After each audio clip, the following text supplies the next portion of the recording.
Good evening, and thank you for attending tonight's bond presentation. At the end of our presentation tonight, we will take some time to answer questions that you may have. If you would like to ask a question, you can text your questions to 385-985-3341. The number will also be on the bottom of the screen throughout the presentation. We will start tonight with talking about some background of what brings us to asking for this bond and the process we went through in developing the current bond proposal. This all started back in 2018 with the strategic plan. The Board of Education included stakeholders from the community, which would be parents and students, teachers, community members, board members, administrators, support staff, and basically looked at the district and looked where we're going in the future and developed some goals. And one of those goals was to improve our facilities. So from that, we developed a facility study. We brought in engineers and architects, and they went through each of our buildings, went through the junior, senior high, north and south, and basically completed a study telling us, what their current conditions were, what their potential was for the future, and laid out some options for us to look at. So we looked at a variety of options through that committee. We looked at the option of trying to use either north or south and expand it out to accommodate K-6 into one building. We looked at building a new elementary on site, and we also looked at building a new high school and renovating the current junior senior high school into an elementary. Based off of pros and cons, the one that had the most pros and fewest cons was building a brand new elementary just to the north of the junior senior high school here, and was also the most affordable of all those options. The other point that we looked at during the strategic planning and the facility studies, where we looked at what our current student population is, K-12, and we projected that out into the future 5 years. And basically what it showed us is we're a smaller school district now than we were 20, 30 years ago. And the best size for us for facilities is 2 buildings, a new elementary building and the current junior senior high school. And to do that, we need to have a construction bond pass. It will take $30 million to accomplish what we're asking for, which is the construction of a new elementary and needed renovations and remodeling at the junior senior high school. The timeline for the project, so if the bond passes on May 4th, 3 weeks from today, we will then go into the design phase for the new elementary building, and that would take from May through December. During that time frame, that's when we get folks involved to have a say on that new building. So parents would be involved, students, teachers, principals, support staff, community members, board members. We'd also get law enforcement involved and fire and rescue for their perspectives on the design of the building. And from that, the final design will be developed, and then bids will go out in January of 2022, and then construction would start in the spring, with the building opening projected in the fall of 2023. And then for the remodeling and reconstruction work here at the junior senior high, that would take place over the summer of 2023, being ready for the fall of 2023. So looking at the bond information, so we're asking for $30 million, and that would be paid off over 27 years and 9 months. You'll notice on the ballot language that it says for 28 years. It'll actually be paid off in 27 years, 9 months, but the state makes you round up for the ballot language, so that's why there's the difference. The $30 million will pay for a new elementary constructed just to the north of the junior senior high school here, and also the remodeling at the junior senior high. It'll also purchase technology and some new buses. So to raise $30 million for the mills that are needed to do that, for our tax base, we currently levy 1.62 mills. So we made our last debt payment on our bonds, construction bonds, in 2020, and that took 1.62 mills to raise enough money to make that payment. We would need to add 2.5 mills to that to bring it to a total of 4.12 mills over the 28 years to raise the $30 million. So as I mentioned in the facility study, we looked at projected student enrollment. Again, this reinforces that we really need just 2 buildings in our district, not 3. So in 2020-21, you can see on the left, we have currently about 1,080 students, K-12. As you project out over 5 years, we end up just above 1,000 students, K-12, and we'll stay steady there going into the future. So that's class sizes of roughly 75 to 85 students, which we're already seeing in the elementaries up into the high school now. So with that size of student population, the ideal facility footprint for us would be a new elementary building, and then the junior senior high school with some renovations would be the most efficient use of our dollars. So looking at North Elementary, which is our oldest elementary building, there's actually 3 different parts of that building with different ages. So the oldest part would be the what's today's media center. Used to be, if you've been in Ithaca for a while, you know that used to be a gym. So that was actually originally built, opened in 1936, and was served as the old high school gym. And then it became North Elementary's gym once the junior senior high opened, and then it was renovated in the early 90s into the current media center. North itself, the main part of the building, opened in 1952, so that's 69 years old, and then the gym for North Elementary was built in the early 90s. It opened in 94, so that's 27 years old. South Elementary was opened in 1965, so that's 56 years old. So both elementaries are up there in age and just have a lot of limitations. So why a new elementary school? When we did the facility study, we looked at North and South. It became clear that there were some serious limitations that we had with each of those facilities, and it just doesn't make sense to continue to pour money into them. They're getting older and increasingly more expensive to repair and maintain. They're also not as energy efficient as new construction.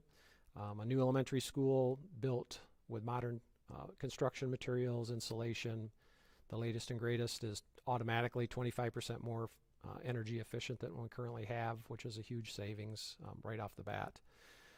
The other issue we have with North and South is those are both community elementary schools or neighborhood schools. So they were built back in the 50s and 60s, and at that time the neighborhood school concept was how schools were built. So if you think back then, how did kids get to school? If you lived in town, you rode your bike or you walked. If you were a country kid, you came in on a bus. So there really wasn't a lot of parent traffic picking up and dropping off students, and that's why they were built in the neighborhoods. So that worked great as long as that's how your students got to school, but times change, and now the bulk of our students come to school with parents or family members dropping them off in the morning and picking them up in the afternoon. And North and South just do not have the traffic flow to handle that. And if you've ever been involved in that, you know it's tedious, time consuming, and there are some safety concerns there as well. The other issues you have with North and South is those schools, when they were built in the 50s and 60s, they were not built with anyone with a disability or a handicap in mind. So there's been a lot of retrofitting and work done to try and make them as accessible as possible, but for many of our parents and students, family members and community members, they're not the most convenient buildings to get around. The other issue that we run into is with technology, such a central part of education in the 21st century. It's getting increasingly difficult to retrofit those schools with more and more technology, which leads to a lot of work on the electrical system in those buildings. And quite frankly, when they were built and designed, they were not built and designed with the thought of technology being used on a daily basis the way it is now. The other issue is having 2 separate elementary schools is really more capacity than what we need. As our student population's gotten smaller, we just don't need that space. Conservative estimates are that when we close North and South, we'll save $55,000 a year, and that's a very conservative estimate. I think it will be higher than that. And that's just from the reduction in energy consumption and also the amount of repair and maintenance that it takes to keep those buildings up. So that money can be better spent back into our students' education. So I get asked a lot, what happens to North and South, if we build a new elementary school? So First of all, we're going to put them up for sale, and they will be put into a low energy state. In other words, we're going to turn the heat down in the wintertime. We're going to keep it at a level where no damage is done. Pipes don't freeze, nothing gets broken or busted. But that will be a huge savings. And then also we'll continue to maintain the property, mow the lawn, take care of that. But for the most part, they will be mothballed and put up for sale. We will continue to maintain the gym at North. That's relatively new and in good shape, and we need the gym space for practices and contests. So for educational reasons, what are the benefits the bond bring to our students? Right off the bat, if you look at the new elementary school, you're talking about a state-of-the-art facility built and designed around the needs of 21st century learners. So that technology can be integrated into the design of the building rather than trying to retrofit or make it work. Also, with brand new buildings, we already talked about the energy efficiency, which is an automatic savings for us, which can be put back into our students' education. But also from the safety standpoint, things that you didn't really think or talk about much in the past, but things like HVAC systems, how much fresh air are you bringing into the building, how are you filtering that air so that you take out airborne pathogens. Now with COVID and the realities that are here, those are issues that get talked about a lot and are front and center with new construction. So not only from an educational standpoint will the building meet our students' needs, but it will be a healthier learning and working space as well. When we talk about technology, so what would you see if you walk into the new elementary building and go into a classroom? You would see things like, first of all, the students would all have a device. K2 would have iPads, 3 through 6 would have Chromebooks. You would see in each classroom a short throw projector with a smart board, a document camera. You would have a Wi-Fi point, Wi-Fi access point in each room to make sure that the network connectivity was there and speed was there.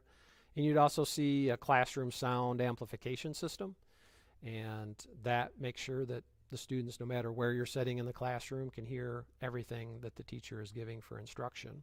So that would be a typical classroom from starting at pre-K all the way up through 6th grade. The schools would also be designed for the realities of how kids get to school today. So we know that a lot of our parents and families drop off and pick up their kids, so we can design that traffic flow so that facility is safe and efficient for student drop off and pick up. So they would have their own separate loop for parents to come in and drop off and pick up with parking on that side, and then on the north side of the building you would see a separate bus loop where the elementary students could be dropped off, enter the elementary building, and staff parking on that side. So knowing how students get to school now, we can design a facility to meet that need and help parents get kids to school safely, and also help our parents and family members get out of here in an efficient time so they can get to work. So the junior senior high upgrades, the technology piece that I just talked about, you would also see at the junior senior high. So that technology piece will continue on. They'll have Chromebooks 7 through 12. All the classroom technology that I've talked about you would see in the junior senior high as well. The wireless technology upgrades so that the network can handle the number of devices on the network. The big change for the junior senior high school would be air conditioning for the classrooms. So I forgot to mention, but the new elementary school would be designed with air conditioning as well. So that entire facility would be air conditioned, making it a much improved learning environment on those hot, sticky days. The junior senior high school would also get that upgrade.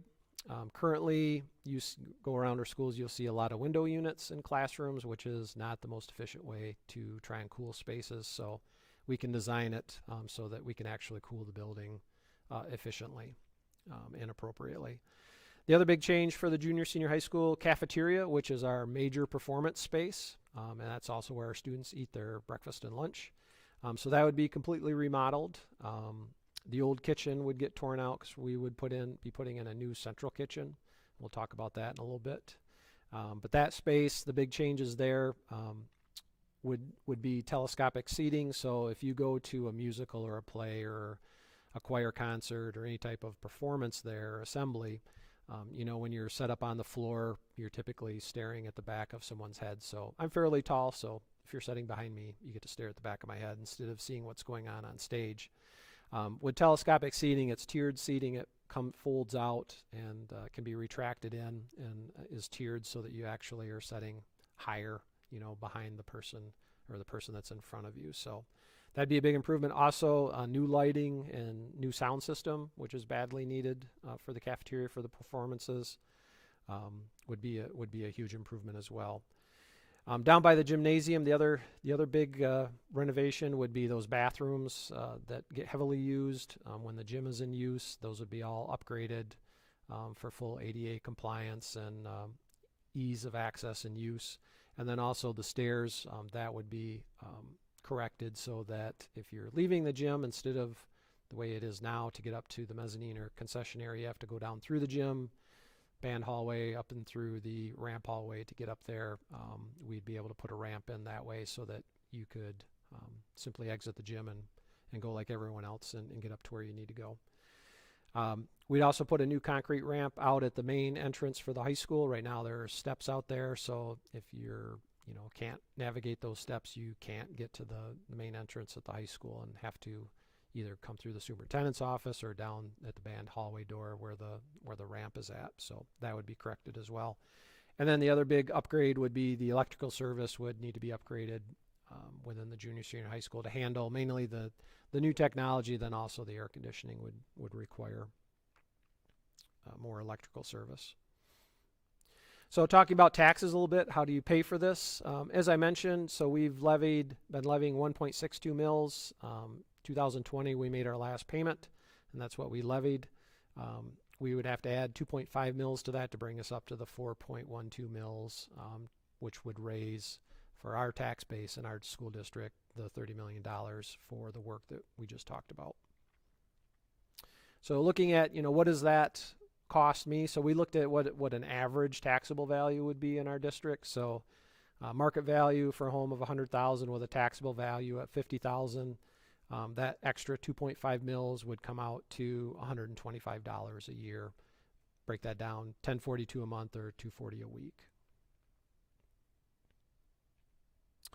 And then, so as you're looking at your property tax assessment and trying to figure out what it's going to cost you, make sure you're looking at the taxable value. You'll see things like state equalized value on there as well.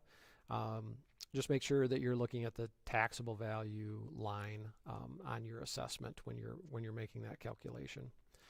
Chances are, if you've been in your home since 2008, if you remember that was the time of the Great Recession, you may have noticed that in your property tax assessments after 2008, for a number of years, your assessed value and your taxable value actually went down, and that was because the housing market was declining, so those were going down in real value. So as we enter 2021 now, a lot of us, at least for my instance, the taxable value of what was pre-2008 is just getting up to what it was about that time. So now is a good time to go for it. To give you a real case scenario, so I received my 2021 property tax assessment. It was, I think, the last week of February when it came to the house. So I give you my example. So we live out in Emerson Township. Taxable value as of 2021 is $71,709. So a 2.5 mil increase for my family, that would come out to $179 per year, $14.92 per month. To give you some perspective, what is 4.12 mils for this bond? How does that compare to the schools that are around us? So if you look at the schools on the chart here, you can see Breckenridge, they passed a bond last year, so they're now levying 4 mils to pay for their bond. Ours would be at 4.12, so slightly above that. And then Shepherd, Beale City, and Elma are all levying 7 mils on their bond debt. And St. Louis is currently levying 8, and Ashley is at 8.4 mils. So things that are in common with all of these districts, we all were building schools back in the 50s and 60s, and it's 2021, and it's just time to do some facility upgrades and open some new facilities and shutter some of the older ones. So, if you've been in Elma or St. Louis or Ashley, you've seen their new construction, and so it's Ithaca's time to do some investment in our facilities. And even with what we're proposing at 4.12, we're still significantly lower than the vast majority of the schools around us.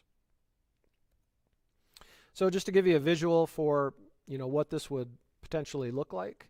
So this first slide here, you can see that the new elementary rendering shows it right to the north of the junior senior high school. You can see that there's a separate loop for the parent pickup and drop off, which I talked about, and that would be guest parking on that side of the building.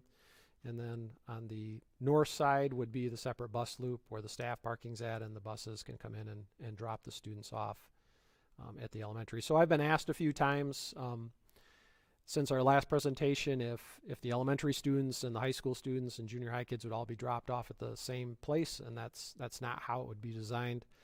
The junior senior high students would still be dropped off at the front of the high school as they currently have been, and then the elementary students, whether it's parent or bus, would be dropped off and directly enter the new elementary building. So even though they're attached, they function as two separate buildings. So as I was just talking about, that on the north side, that just is a close-up of the bus drop-off for students as they are entering into the new elementary building. And then this is a view from the east side of the building. So you'll notice that there's a fenced-in playground, there's a lower elementary playground and an upper elementary playground. And those would be designed for the appropriate ages of those students. Also, I'll flick back here to the first one. You'll notice there's a small playground on the west end of the new elementary building. That represents where our preschool students, our GSRP students, would go. So for the preschool students, there's a whole different set of regulations for how their playground has to be designed. So that's why you see that in front there. It's specifically for preschool. Oops. And then final view, so this is from the southeast corner. So this shows the gym for the new elementary school. That would be very similar to the gym that's currently at North. And then you also see the new cafeteria for the elementary school, and right to the west or to the next of that would be the new central kitchen, which actually connects on to the junior senior high school.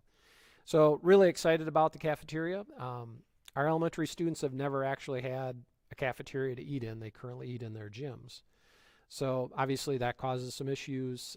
You have to close the gym down. You can't use it, and eating on a wood floor, you can imagine things get spilled and gets greasy, and it's just not good for the playing surface or for long-term maintenance. So having a cafeteria for elementary students to eat in will be a huge improvement. The other big improvement is they will actually have a kitchen on site preparing food for them.